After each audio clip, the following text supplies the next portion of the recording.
pero no sé, por cuestiones también de semestres pasados la he condensado en una clase. Entonces, bueno, Profe, yo tengo una pregunta señor, respecto al tema del AIC. señor, Eh, Tú sabes que AIC se puede hacer backwards, forward y no me acuerdo cómo se llama el otro, como stepwise, sí, señor. exacto, stepwise. Uno en R puede simplemente poner AIC en mayúscula y eso te da la AIC como del modelo, Ujú. pero, o sea, te debería dar el mismo resultado con los tres métodos. No, no, esos tres métodos pueden llegar a cosas distintas. De hecho, en el video que tuve un errorcito cuando está explicando, eh, el mejor modelo de una variable por, digamos, backward es diferente al modelo de forward. O sea, llegan a como conclusiones diferentes ambos. Pueden que lleguen a conclusiones similares o iguales, ambos, ambos métodos, pero no, es posible que no se llegue a la misma solución por los dos métodos.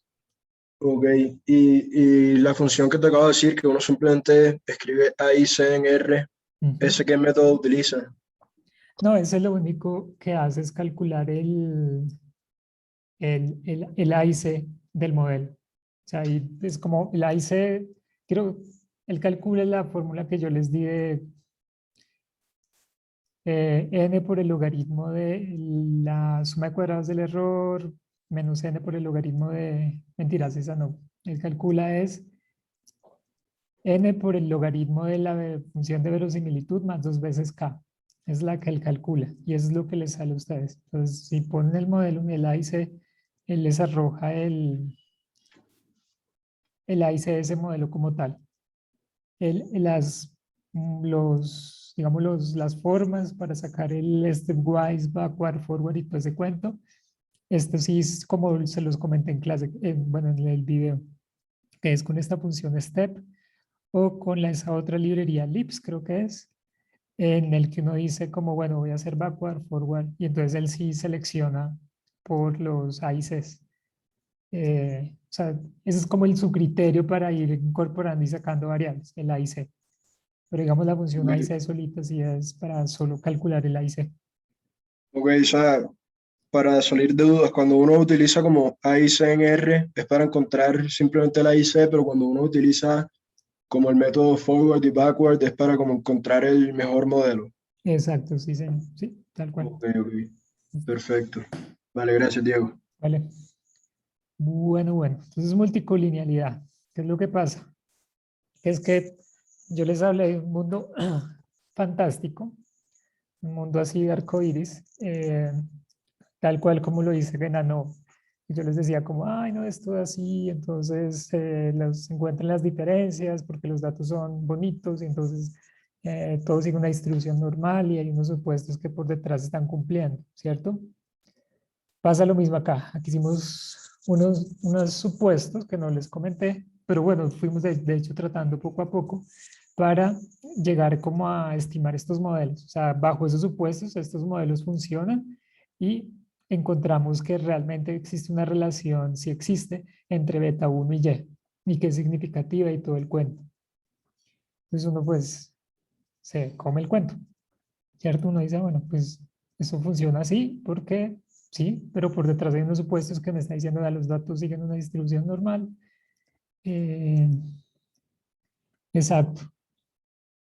Por ejemplo, la homocedasticidad. Nosotros tuvimos que suponer eso. Vimos que no, a veces no se cumplía, entonces hicimos unas transformaciones y yo les dije, vea, estas pueden ser las transformaciones que podríamos aplicar a nuestros datos, ¿cierto? Entonces voy a recorrer rápidamente los supuestos que, eh, que se tienen en el modelo de regresión lineal. La primera es que el modelo es lineal en los parámetros y puede ser lineal o no lineal en las variables. De hecho, eso lo hablamos también cuando definimos el modelo de regresión lineal. Entonces, estamos diciendo que existe una relación lineal entre la variable x y la variable y. Eso es lo que suponemos. Y no puede decir, no, pues que la vida real puede que no sea así. Eso es lo que suponemos. Entonces, digamos, el modelo puede ajustarse así, la realidad puede ser otra, podemos empezar con un modelo de regresión lineal y después sí complejizar con otras cosas que no paramétricas que puedan entender mucho mejor la relación X y Y. Pero para empezar, pues uno arranca con un modelo de regresión lineal. Así, digamos, también se ha encontrado en literatura que el contexto en el que uno está trabajando funciona esa linealidad. El otro es que también se los comenté en su momento, X sigue unos valores fijos, o sea, es como si el X, a pesar de que la vemos como una variable continua, sigue unas categorías. Entonces, por ejemplo, si queremos ver la relación del número de ventas versus el tipo de descuento que estoy haciendo, entonces voy a tener en la variable X tipo de descuento como el 10%, el 5%, el 6%, el 10%, el 60%, ¿cierto?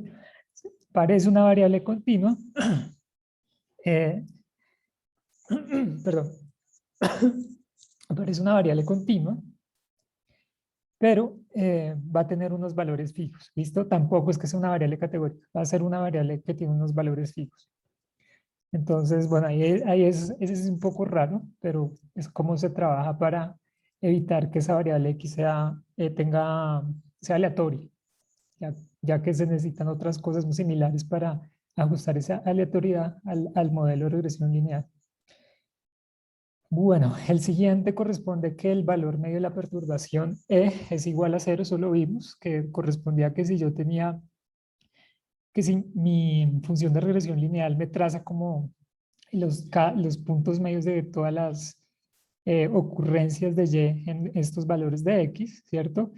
Vamos a encontrar que ese valor puntual en la recta va a ser el promedio general que puede obtener una población específica, ¿cierto? Ya que a través de ella vamos a ver pues observaciones alrededor de la media, o sea, va a haber una dispersión.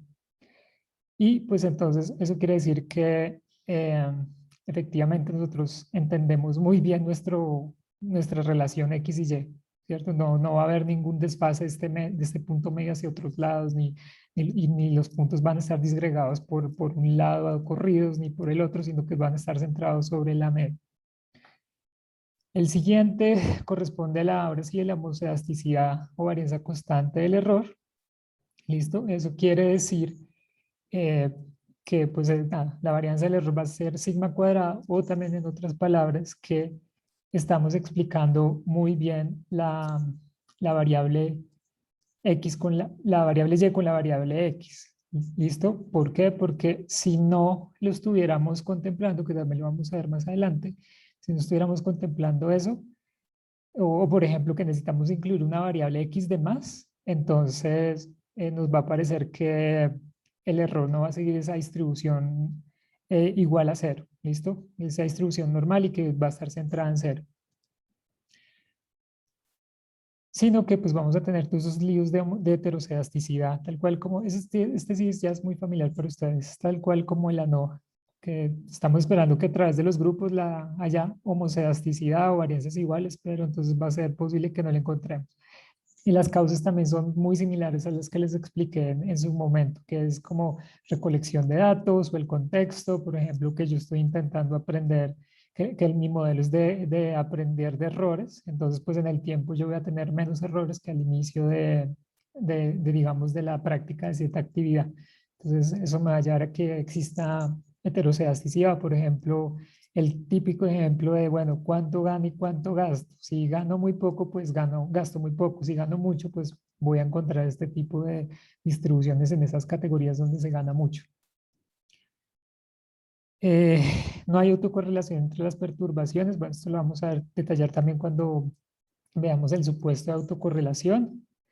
Los dos últimos es que vamos a tener, esto sí o sí es muy recomendable, que vamos a tener más observaciones que variables. ¿Cómo así? Que vamos a tener más número de personas muestreadas que número de variables de las cuales le estamos midiendo. ¿Por qué? Porque es que hay algunos casos en que sí pasa eso. Yo, por ejemplo, trabajé con casos en donde tengo el caso contrario. Tengo como, por ejemplo, 300 personas y 13.000 variables, ¿cierto? Entonces, ajustar un modelo con tan poquita información de individuos, pues eso complica el modelo de regresión lineal. Entonces, Ahí pues se usan otras estrategias, reducción de dimensiones o seleccionar variables previamente, todo ese cuento. Y, y entonces pues lo que ustedes esperan de aquí en adelante es que el número de observaciones o el número de filas en su matriz sea mucho mayor al número de parámetros. ¿Listo? Y la última es que sigue relacionada con X, y es que a pesar de que no es una variable aleatoria, sino tiene valores fijos, esperamos que esa variable de todas maneras sea muy variable. Es raro estos supuestos al inicio. ¿Y eso qué corresponde? A que nuevamente, que si estamos hablando de los descuentos que yo estoy haciendo, pues yo no voy a medir tres tipos de descuentos, que el 5%, que el 10% y que el 15%. No, yo voy a medir un rango grande, o sea, una variabilidad grande de X en ese rango, o sea, el 2, el 5, el 4, el 10, el 9, el 12, hasta el 10, 100%, de 10 en 10, ¿cierto? O sea, que mi variable tenga muchos valores medidos. ¿Por qué? Porque yo de esa manera voy a poder generalizar muy bien sobre eventos nuevos. Y también, digamos, es como el objetivo del modelo de regresión lineal, que yo pueda generalizar sobre eventos nuevos que me lleguen. Como cuando hablamos de, bueno, me llegó Pepito y Pepito tiene estas variables, entonces, ¿qué le voy a predecir a Pepito? Sí, y entonces yo digo, no, es que solo me di tres rangos en X. No, pues eso no me sirve, yo necesito saber, tener más información. Entonces, por eso en la variable X es importante tener, pues, mucha información. Bueno, esos son los supuestos. El primero que, digamos, se compromete, que bueno, este casi no es tanto supuesto, es un errorcillo ahí que se tiene con los datos, más que todo, que corresponde al problema de multicolinealidad, que de hecho ya lo vimos en Dummies, ¿cierto? Que era el problema de que tenemos redundancia en la información. Aquí pasa lo mismo, es una redundancia en la información. Y que bueno, lo vimos claramente en la Dummy Trap, en la que decíamos, vea, estas dos columnas me suman la columna de acá. Entonces, ¿qué pasa? Pues que esta matriz no es invertible. Y está este tipo de colinealidad que le habíamos llamado colinealidad perfecta, pero hay otro tipo de colinealidad que se llama colinealidad casi perfecta y que corresponde a que tengo variables que me están dando la misma información y que yo lo estoy agregando a mi modelo de regresión lineal. Entonces ustedes dirán, pero yo no le veo el problema, porque pues es más información y pues más información es como bueno, ¿no? Pues sí, ¿no? Vamos a ver el sí, ¿no? ¿Qué es lo que pasa con esa redundancia de la información? Por ahora, ¿a qué se refiere redundancia de la información? Por ejemplo, tengo esta matriz de diseño, la columna de unos y las variables que yo haya medido. En X1 tengo el puntaje de matemáticas, en X2 tengo el puntaje de física, ¿cierto? ¿Y qué es lo que pasa? Que en esas habilidades matemáticas y físicas que digamos que yo estoy midiendo sobre unos estudiantes, básicamente estoy mirando como lo que les digo, como cierta habilidad matemática que tiene el individuo. Entonces, si soy bueno en matemáticas, soy bueno en física. Si soy malo en matemáticas, soy malo en física, ¿cierto? Esas dos variables van a estar relacionadas entre ellas. Entonces, eso quiere decir que hay una redundancia de la información. ¿Qué pasa si yo hubiera metido, no sé, puntaje en álgebra? Pues nuevamente estoy metiendo información, porque si me va bien en álgebra, pues en general me va a ir bien en matemáticas, en lo que sea matemáticas, ¿cierto? Puede ser, puede que no, pero puede ser. Entonces, esa información está correlacionada, estoy incluyendo información redundante. A eso es lo que se refiere el problema de multicolinealidad. Incluyo variables que están claramente, digamos, relacionadas entre ellas. Entonces, decimos multicolinealidad, redundancia en la información. eh, Eso hace referencia a una redundancia lineal en el que las X se pueden, alguna de las X se puede expresar como combinación lineal de las otras. En este caso decíamos este más este me da este, o estas dos me dan algún tipo de variable adicional, ¿cierto? O esta es igual a esta más algo más, ¿cierto? Entonces, esa información está ahí comprometiendo el modelo de regresión lineal y ya vamos a ver cómo.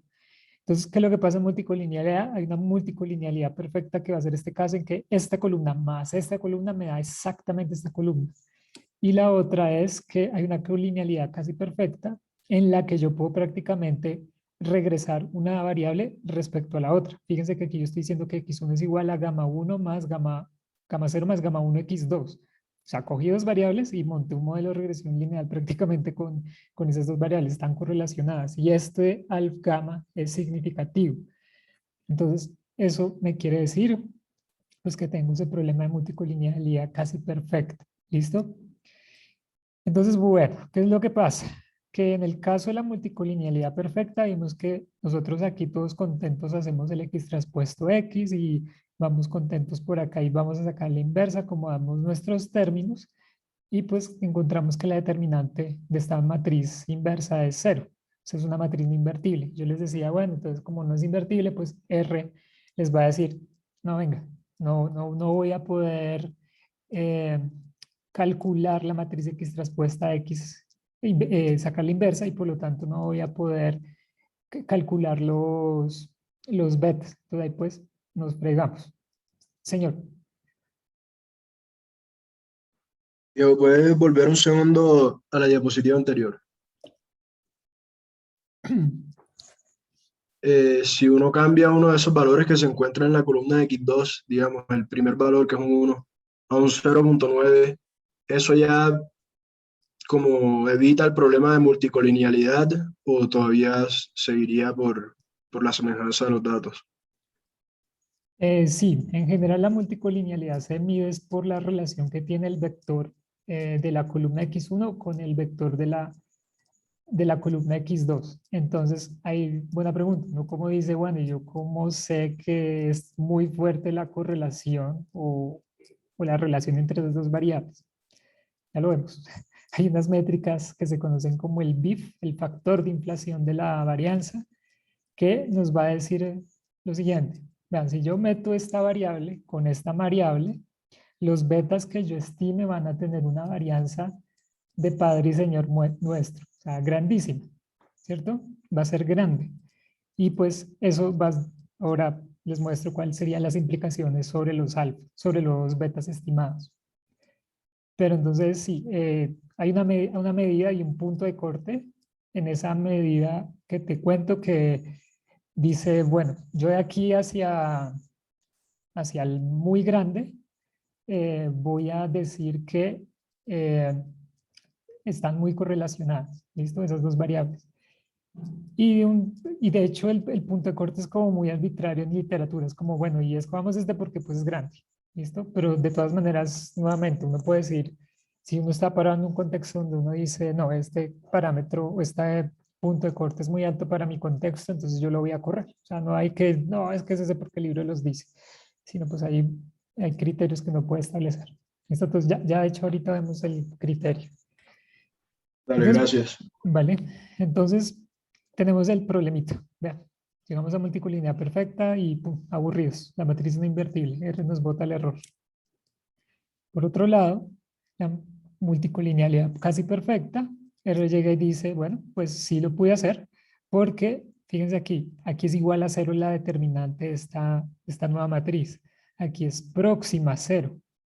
Y cuando es próxima a cero, estoy hablando de un 0.0000000 largo, 4, ¿sí? Entonces, ¿qué es lo que pasa cuando yo divido un número entre algo muy pequeño? Pues es que estas cosas me van a dar grandísimas, ¿cierto? Esto va a volarse. Y esta matriz adicionalmente donde yo la estoy usando, si se acuerdan, las varianzas de los betas es el MSE por esto. Y si estoy multiplicando el MSE por esto, entonces, ¿qué voy haciendo? La varianza del beta 0 es 4000 y la del beta 1 es 7 millones. Ah, ok, hay algo mal ahí, ¿cierto? Entonces, a esas cosas vamos a llegar, ¿listo? Y fíjense, aquí no estoy diciendo la matriz no es invertible, R nos va a botar un error, no. Aquí lo vamos a poder hacer y vamos a poder seguir calculando cosas, pero ¿a qué grado de, digamos, como de satisfacción de que vamos a estar haciendo bien las cosas? ¿Listo? Entonces, bueno, aquí supongamos que tenemos este modelo donde tenemos dos variables, x1 y x2, ¿cierto? Y vamos a decir que x2 es una una función de x1, o sea, están correlacionadas. Si yo para obtener x2 voy a multiplicar a lambda por x1, ¿listo? Voy a reemplazar el x2 por gamma x1, ¿cierto? Pues porque por definición ya sé que x2 es gamma lambda x1. Entonces ya vamos a ver a dónde vamos con esto. Cuadro los términos. Beta 1 más lambda 1 por beta 2 es el nuevo beta, ¿cierto? Y que me va a multiplicar el x1. O sea, esta sumatoria es mi nuevo beta, que lo voy a llamar alfa. Entonces ahora voy a decir que y es igual a beta 0 más alfa más x1, más el error. Y podemos estimar alfa. O sea, ustedes me dicen, bueno, ¿y por qué no puedo estimar alfa? Sí, lo puedo estimar. Entonces lo estimo y quizás tengamos lambda. Yo les puedo decir, vea, lambda es 10, ¿cierto? Pero ¿qué es lo que pasa? El problema es que tenemos una ecuación y dos incógnitas. Tenemos alfa definido, lambda definido, pero tenemos beta 1 y beta 2. O sea, beta 1 y beta 2 pueden tomar cualquier valor para que nos dé que beta 1 más lambda 1 por beta 2 nos dé alfa. ¿Cierto? Aquí yo puedo poner menos 10 y aquí ajusto para que esta suma me dé alfa. Aquí yo puedo poner 0 y ajusto esto para que aquí me dé alfa. ¿Cierto? O sea, el beta 1 y el beta 2 pueden tomar cualquier valor. Y ese es el gran problema de la multicolinealidad, que yo puedo estimar mis betas, pero, por ejemplo, Germán estima dos valores e Isabela estima otros. Y ahí, ¿quién tiene la razón? Entonces no lo sabemos. Es el lío. Que vamos a poder, que generamos nuestro modelo de regresión lineal, pero nuestras regresiones van a tener betas diferentes. Entonces aquí hay un ejemplo. Tenemos Y, tenemos la matriz X, ¿cierto? Sabemos que X2 es 5 más 0.5 X1.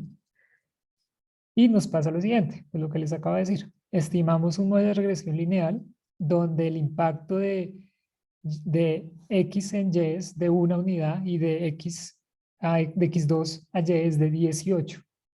Alguien estima otro modelo y ahora me está diciendo que X tiene mayor importancia de 9 unidades, el beta tiene un impacto 9 sobre y el X2 va a tener un impacto de ahora mucho menor, ¿cierto? Entonces uno dice, bueno, estimé este modelo de regresión, tomé unas decisiones, chévere, vuelvo, estimo la regresión lineal porque me dieron unos datos adicionales y cuando le estimo, ¡pum! Ay, no, mentiras, es que X2 ya no tiene tanta importancia. Ay, no, mentiras, es que X1 sí tiene importancia en este modelo. No, pero es que ya me dijo que era al contrario y ahora yo tomé decisiones mal, ¿cierto? Entonces, esto es el problema de la multicolinealidad. Se pierde la interpretación del modelo como tal. Ese es el gran impacto que a uno lo puede hacer la multicolinealidad. Por eso es que, digamos, ya cuando ustedes estén más adelante en otros cursos, les van a meter miedo con la multicolinealidad. Como primero lo que vamos a hacer es revisar la multicolinealidad. Entonces todos van a revisar la multicolinealidad. Y, ¿verdad? A veces uno no sabe por qué revisa la multicolinealidad, pero si van a usar el modelo para interpretar, si es bueno revisar este problemita de la multicolinealidad, o sea, que hayan variables que estén correlacionadas. Si no, pues el modelo se puede usar tranquilamente para predecir. O sea, este modelo, ahora fíjense, si yo lo uso para predecir, pues me va a dar que Y1 es 23, Y2 es 83, Y3 es 63 y Y4 es 103. ¿Sí? O sea, este modelo me predijo muy bien las observaciones. Y este modelo también, o sea, el modelo funciona para predecir, pero no funciona para ser interpretado. Pues obviamente ya vimos por qué. Fíjense cómo me cambiaron los betas, pero las predicciones sí siguen corriendo así súper chévere en estos modelos. Bien, vamos ahí, no hay lío. El, entonces, bueno, eso es, digamos, el gran conflicto de la multicolinealidad, así como en grandes rasgos. Eh, entonces, bueno, ahí tenemos varios impactos de esta multicolinealidad. Los coeficientes son inestables, es lo que les acabo de decir. Es como el mayor impacto, digamos, fíjense en este hiperplano. Estamos relacionando Y contra X2 y X1. En una regresión lineal obtenemos este hiperplano que me relaciona Y contra X2 y X1. En otra regresión con los mismos datos o con un dato agregado, me pasa esta inversión. Entonces ahora X2 tiene esta relación y X1 pues tiene esta relación. Entonces pues ahí uno pierde el año porque no entiende cómo explicar ese modelo. ¿Listo? El valor estimado de las pendientes de las variables tampoco es creíble por la alta volatilidad de la estimación. Y el otro impacto grande es sobre la varianza de los coeficientes. Entonces, vamos a lo que les decía, que lo acabamos de ver ahorita. La determinante de esas matrices van a estar voladísimas, van a ser chiquitas y pues por lo tanto los valores aquí internos van a estar voladísimos. Al estimar el MSI y multiplicar por esto, pues las varianzas de los betas van a ser gigantes. ¿Listo? ¿Y eso qué me va a implicar? Que todos los procesos de interés estadístico se ven comprometidos. O sea, arriba abajo todo se ve comprometido para la interpretación del modelo. ¿Qué puedo seguir prediciendo con ese modelo? Sí, se puede seguir, pero pues bueno, se pierde la interpretación como tal, que es digamos como el interés de este capítulo de regresión lineal, como interpretemos el modelo para entender cuál es la relación X y Y. ¿Listo? ¿Hasta allí es claro?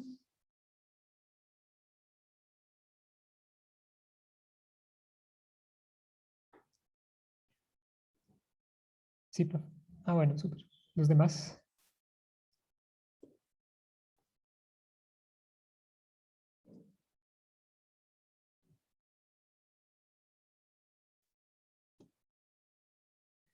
Claro, súper. Claro. Vale, gracias, Pablo. Entonces, bueno, el mensaje. Seguimos con estimadores insesgados, eficientes, raro, pero bueno. Dentro de los clases estimadores lineales, el problema no es la predicción, lo que les acabo de decir, sino identificar, sino el problema predictivo, perdón, sino la interpretación X y Y. Es el problema. Se pierde esa interpretación, entonces pues ahí nos fregamos. Entonces, de aquí en adelante, gracias, 235. Bueno, de aquí en adelante, para los supuestos, lo que vamos a hacer es, primero, yo les comento como qué es lo que pasa con el supuesto, luego cómo identificamos el supuesto y luego cómo corregimos el supuesto. ¿Listo? Entonces, eso va a ser de aquí para las siguientes clases con los demás problemas de supuestos. Entonces, bueno, ¿cómo identificamos la multicolinealidad? Primero, hay algunos indicios. Por ejemplo, yo estimo mi modelo de regresión lineal y tengo un R cuadrado muy próximo a 1, ¿cierto? O sea, yo digo, uy, tan chévere. Me dio un R cuadrado del 0,95.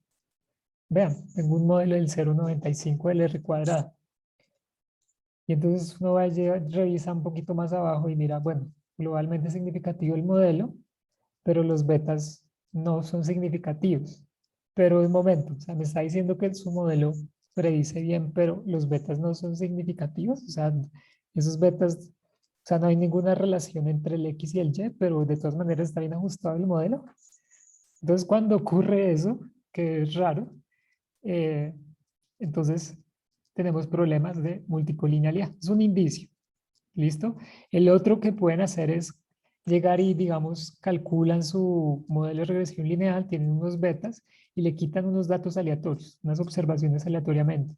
Si los betas cambian hacia una cosa abrupta, entonces uno dice, bueno, aquí tengo como un problema de multicolinealidad. ¿Listo?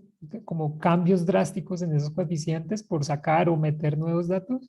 Entonces, eso es indicio también de multicolinealidad. ¿Listo? Como por ejemplo esto. Estamos con nuestra regresión lineal, quitamos tres datos y ¡pum! Uy, ¿qué pasó? ¿Cierto? Entonces, ese tipo de situaciones es la que nos lleva a pensar en el problema multicolinealidad, aunque, ojo, estos son indicios, no son pruebas y determinantes que no, es que el R cuadrado, no sé qué, entonces es de tener cuidado. El siguiente corresponde a este tipo de gráfico. Pregunta, ¿ustedes saben interpretar este gráfico que está acá?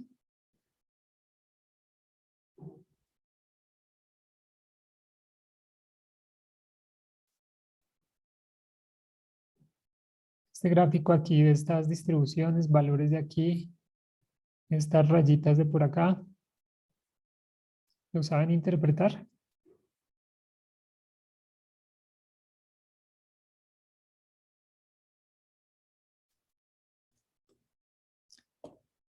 ¿Sí, no?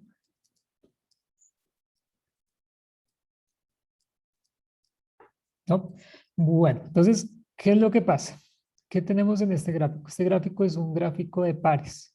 Entonces, ¿qué es lo que vamos a tener? Vamos a tener aquí que en este eje en este, bueno, pero en este eje, en este eje, en este eje, vamos a ubicar la variable x1, ¿listo?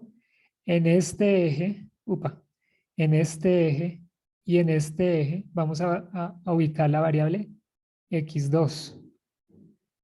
En este eje, ahí perdón por, por ser repetitivo, y en este eje vamos a tener la variable x3, ¿listo?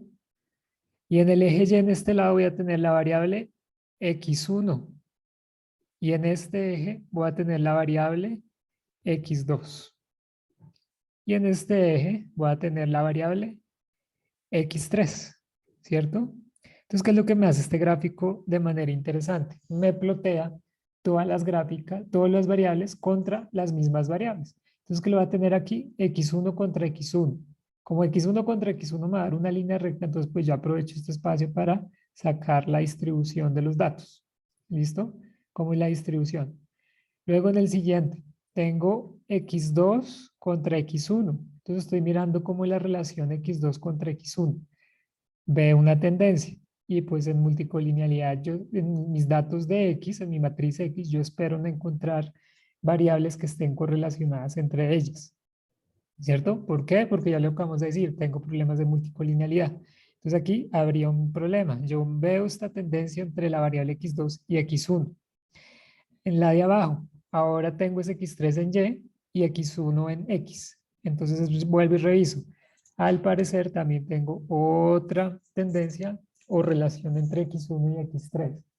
¿Listo? Entonces, este tipo de plot lo que nos indica es cómo es la relación entre las variables y entre ellas mismas. ¿Listo? Prácticamente es entre ellas mismas. En R es súper fácil porque uno usa la función pairs de parejas. ¿Listo? Y pone simplemente la matriz con la que uno esté trabajando. Entonces, por ejemplo, aquí yo voy a poner X. Y voy a ver entonces ese tipo de asociaciones. A ver si hay una asociación negativa o una asociación positiva, como en este caso. Yo lo que espero encontrar es no estas situaciones en que voy a tener estas tendencias así supermarcadas, sino lo que yo espero encontrar entre las variables X es que sea una nube de puntos. O sea, que esto sea una nube de puntos y que yo diga, uy, no, yo no veo ningún patrón. Entonces, cuando no vean ningún patrón, perfecto, esas variables no están correlacionadas, pues aparentemente, ¿listo? Hay un tipo de métrica que se llama el coeficiente de correlación, el coeficiente de correlación, que también es aprovechado por este tipo de gráficos. Entonces, este tipo de gráficos, por ejemplo, ya en estos lados me está diciendo, vea, la correlación entre x1 y x2 tiene un valor de menos 0,71. O sea, es como fuerte. Es negativo porque, fíjense, la tendencia es negativa y este valor puntual nos está diciendo la correlación es de 0,7. Entre más próximo a 1, la relación va a ser pues prácticamente una línea recta. O sea, prácticamente va a tener este tipo de gráfico. Así. ¿Listo? O también así que X1 y X2 están muy correlacionadas. X1 sube, X2 también sube. X2 baja, X1 también baja. ¿Listo? Entonces, ¿cuál es el punto de criterio aquí que uno espera encontrar para decir no están correlacionadas? Por ejemplo, por debajo de este valor. O sea, que estén próximos a cero. Por ejemplo, 0,4, 0,3 es una correlación entre variables muy pobre. Entonces, uno espera esos valores. Ya 0,5, 0,6, ahí uno como que ya, tengo que hacer algo con esto. ¿Listo? Este tipo de gráfico funciona para eso. Bueno, ese es un tipo de gráficos descriptivos visuales, pero como tal es subjetivo. Y como aquí no podemos dejar a la subjetividad de las decisiones, porque pues podemos hoy tomar una decisión y mañana estar bravos y tomar otra, entonces lo que necesitamos es algo más cuantitativo que nos diga como, no vea, de aquí para allá si tenemos el problema de multicolinealidad, de aquí para allá, pues no. ¿Listo? Bueno, si se quiere revisar el problema de multicolinealidad, vamos a hacer lo siguiente. Vamos a tener un modelo de regresión lineal. Supongamos y igual a beta 0 más beta 1x más beta 2x2 más beta 3x3, ¿cierto?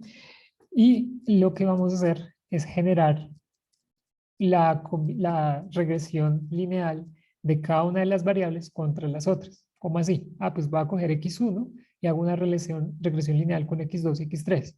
Hago una regresión de x2 contra x1 y x3 y hago una regresión lineal de x3 contra x1 y x2. ¿Listo? Y en cada una de ellas me pregunto, bueno, ¿será que gamma 2, en este por ejemplo, será que gamma 2 es igual a gamma 3 es igual a 0? Sí, entonces, bueno, posiblemente si rechazo, entonces hay multicolinealidad, ¿cierto? Si rechazo esta prueba, entonces hay multicolinealidad.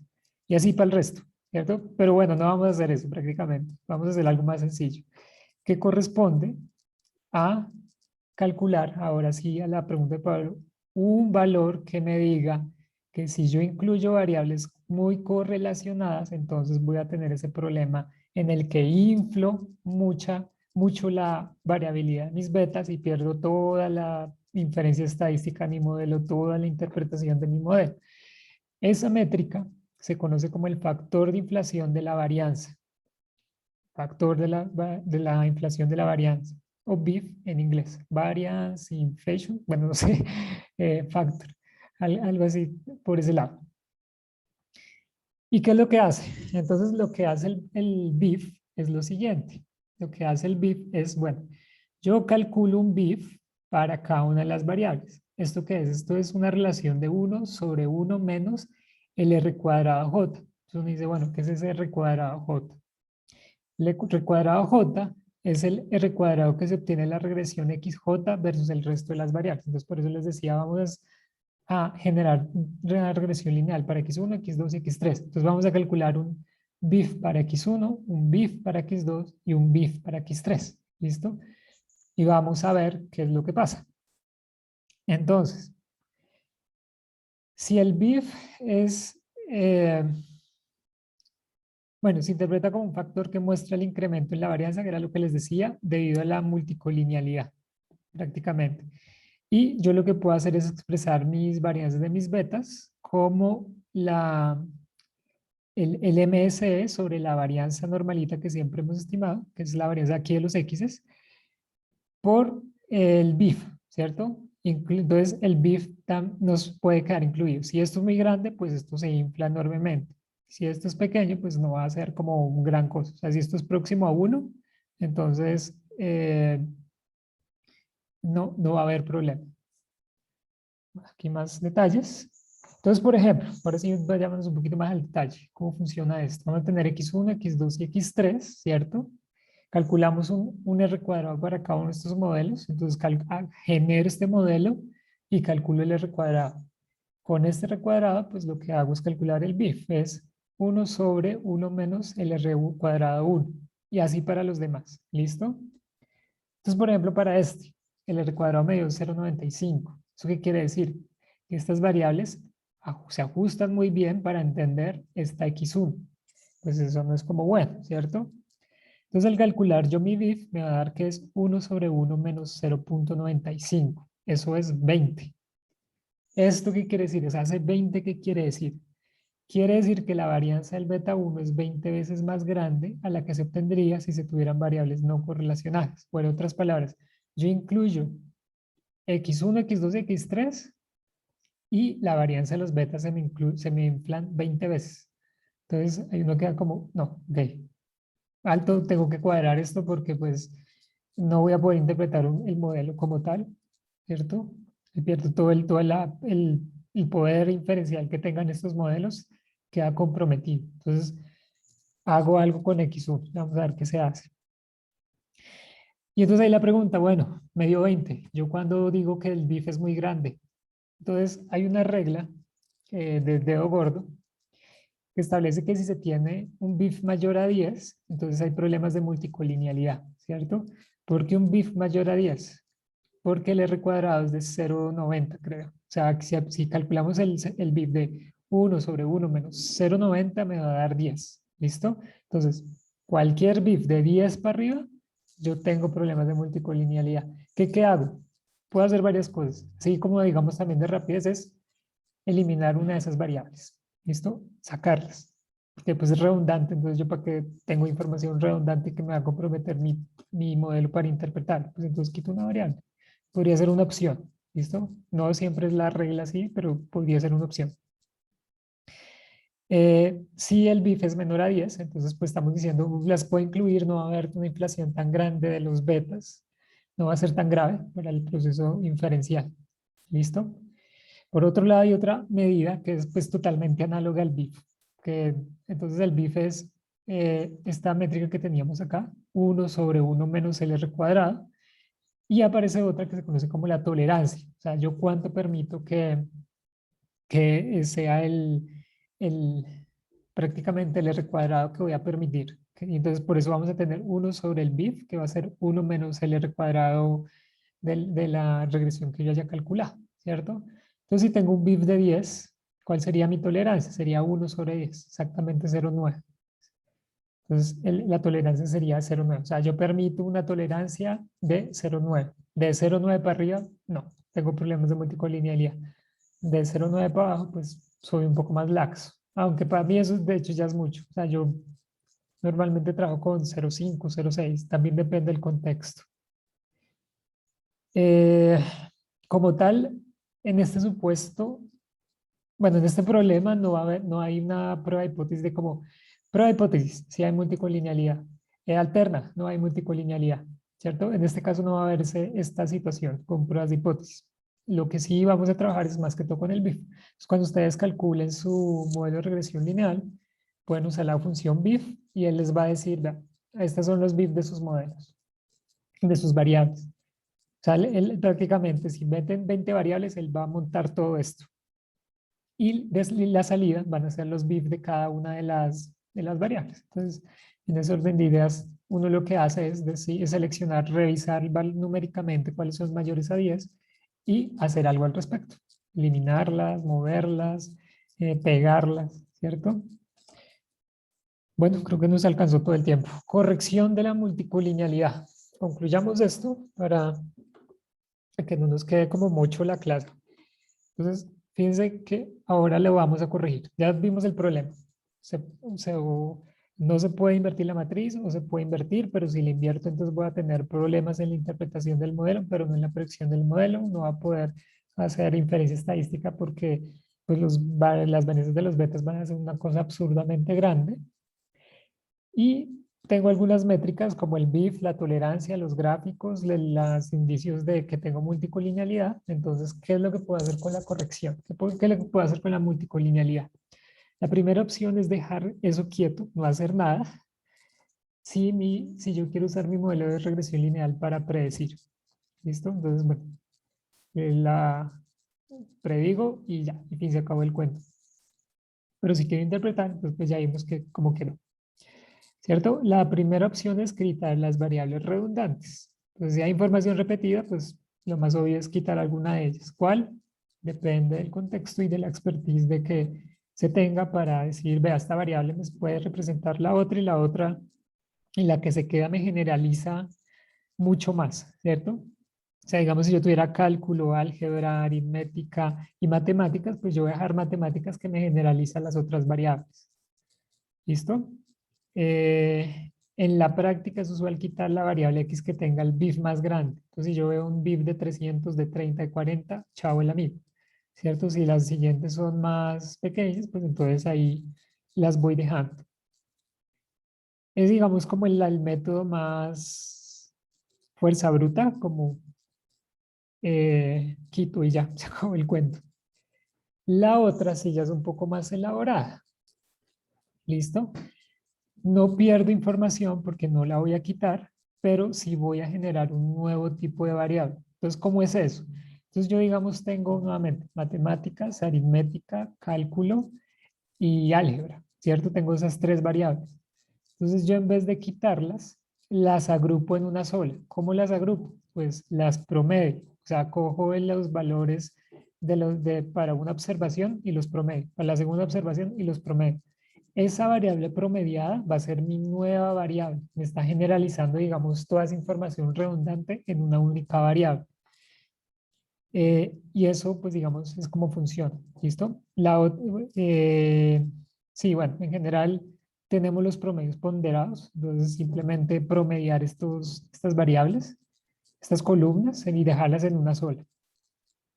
Hay métodos un poco más elaborados que creo que ustedes van a trabajar en su tarea siguiente, que es lo de componentes principales. ¿Listo? Entonces, componentes principales me agrupan nuevamente esas variables en una variable única. Aquí un ejemplo. Entonces vamos a tener cálculo diferencial, cálculo integral, cálculo vectorial. Misma información. Español, historia de Colombia. Misma información. Biología celular, biología de organismos, química. Información muy relacionada y muy similar. ¿Cierto? Entonces, claramente hay una correlación entre estas variables. O sea, si me va bien aquí, pues también me puede ir bien acá y también me puede ir bien acá. ¿Listo? Entonces, yo lo que voy a hacer son promedios. O sea, prácticamente lo que tenemos aquí. X1, X2, este más este dividido 2, 1,25. Este más este dividido 2 y así. ¿Cierto? Voy a generar una nueva variable que ya no es ni X1 ni X2, sino W. Y sobre esta nueva matriz genero mi modelo de regresión lineal. ¿Listo? Entonces, fíjense, va a tener que W1 va a ser cálculo diferencial, cálculo integral, cálculo vectorial. Y esta nueva variable, eso es lo bonito de esto. Esta nueva variable va a tener un nuevo atributo. Fíjense que aquí yo estoy mirando la habilidad matemática. En W2, español, historia de Colombia, habilidad lingüística. Y en W3, biología celular, biología orgánica, química, habilidades en ciencias naturales. Fíjense que esto es lo bonito, porque esa nueva variable no simplemente me va a agrupar y se acaba el cuento, sino que yo le puedo dar una interpretación, habilidad matemática. ¿Listo? Componentes principales, el método que les comento que van a usar en su tarea, lo que hace es eso, agrupan nuevas variables y yo esas nuevas variables las puedo estudiar para definirles un nuevo, como un nuevo atributo a esas variables. ¿Listo? Que pues es algo similar a lo que pasa acá. No en todos los casos pasa porque a veces yo tengo 500 variables y me agrupa a 300, entonces yo como me pongo a indagar cada una de ellas. A veces se pone un poco más complejo, pero digamos casos sencillos así, uno puede hacer esto, integrarlas en una sola variable. Y con esas nuevas variables, W1, W2, W3, voy a generar mi modelo de regresión lineal. Y con eso, entonces, digamos, ya voy a tener resuelto ese problema de la multicolinealidad. El otro, que es muy bacano, es decir, son muy interesantes, son los modelos alternos de la regresión lineal. Eh, y esos modelos lo que hacen es eh, este curso de shrinkage, que hace es reducir los betas. O sea, digamos, si me dio un beta de 30, que en verdad no es significativo, me lo comienza a reducir. ¿Listo? Me lo comienza a reducir ese beta, lo comienza a achicar y achicar. Y los betas que, digamos, me dan uno, me los achica tanto que me los puede desaparecer. Entonces, me ayuda a solventar mi problema de multicolinealidad al reducir los betas. Pero entonces la pregunta es, bueno, ¿y cómo se hace eso? O sea, mágicamente, no. Se adicionan una serie de restricciones al modelo de regresión lineal. Hay dos tipos de métodos muy conocidos, uno que se conoce como Ridge Regression y otro que se conoce como Lasso Regression, y que prácticamente, fíjense en lo que hace. Vamos, para obtener nuestros betas por mínimos cuadrados ordinarios tenemos esto, ¿cierto? Minimizamos. ¿Qué? La suma de cuadrados del error. Es decir, lo que yo observo menos lo que yo predigo. ¿Y yo qué hago? Pues voy ajustando estos betas para que este cálculo sea muy próximo al Y, a lo que yo observo. ¿Listo? Eso fue todo lo que hicimos hasta el momento, en los mínimos cuadrados ordinarios. En la regresión Rich hacemos lo mismo, ¿cierto? Pero adicionamos lo que les digo, un penalizador que lo que hace es reducir el, el valor de los betas. Me los reduce. ¿Por qué? Porque yo estoy metiendo un término lambda que hace que si yo lo hago crecer mucho, va a hacer que la sumatoria de estos betas necesariamente tiendan a reducirse. Entonces voy a comenzar a reducir betas que no son muy importantes y esos betas van a tender a ser. Entonces los voy como haciéndoles perder importancia. Eso ahí por detrás tiene esta se conoce como la norma L2. Esto, como les comenté, también lo usé en mi proyecto de tesis, incluyendo estos términos para disminuir el efecto de esos betas o información redundante. Y lo que vamos a obtener, bueno, finalmente es que esos betas van a tender a cero. El otro método que se conoce como lazo, lisa, absolute shrinkage and selection operator, eh, hace de cierta manera lo mismo. Metemos un término adicional en el que me está diciendo, vea, hago la minimización de mínimos cuadrados ordinarios, pero también voy a incluir este término donde voy a fijar este alfa y decir, este alfa me va a multiplicar la sumatoria de los valores absoluta de todos los betas, ¿cierto? Entonces, nuevamente, si este lo hago crecer mucho, esta sumatoria necesariamente va a requerir que los betas, algunos de ellos sean muy pequeños y otros que prácticamente desaparezcan. Entonces, eso hace que yo me quede con unos betas específicos. O sea, por ejemplo, si metí un modelo de regresión lineal con 20x y, y penalizo mediante este método, puede que me queden 5, 10, 15 variables. Entonces, el método, por ejemplo, por este lado, este método me ayuda a seleccionar variables. ¿Listo? Entonces, el método de lazo, pues son demasiado útiles para cuando uno tiene mucha información y quiere seleccionar variables. Estos métodos son muy bacanos, son muy interesantes, se aplican en muchos lados, tanto en regresión lineal como en otros métodos no lineales, eh, porque ayudan a muchas veces también a la eficiencia computacional, como a reducir el gasto de cómputo que tienen, que a veces uno le mete un man de matrices a las funciones, entonces esto ayuda también a reducir todos esos conflictos. Y pues el modelo también, digamos, las ventajas es que podemos seleccionar variables, alguna en el de Rich quitamos multicolinealidad y pues nos va súper bien. El lío es que a veces nos escoge variables sin tener en cuenta el contexto, sino es que nos escogen las variables. Entonces, pues hay otros métodos que usan esas mismas restricciones que sí permiten. Chava multicolinealidad, escoger variables, agrupar variables y que estén dentro de un contexto. Pero bueno, digamos, eso ya es más de, es más de futuros cursos. ¿Listo? Bueno.